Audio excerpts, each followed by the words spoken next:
Scan for Sovi and straight A's only. Let's go! Banking policy questions get easy fast when you spot what increases lending and money creation in an ample reserve system. So watch this quick breakdown. In a banking system with ample reserves, the key tool here is the interest rate on reserves, because that rate affects whether banks prefer holding reserves or making more loans.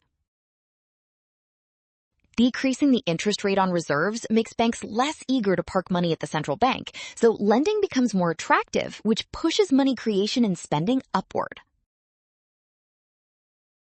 Actions like increasing rates or selling bonds tighten conditions instead, so the expansionary move is decreasing the interest rate on reserves, which matches option C. Well done! Option C! Scan now, watch signs, and avoid rush. Trust given conditions, then check which step actually expands lending and spending.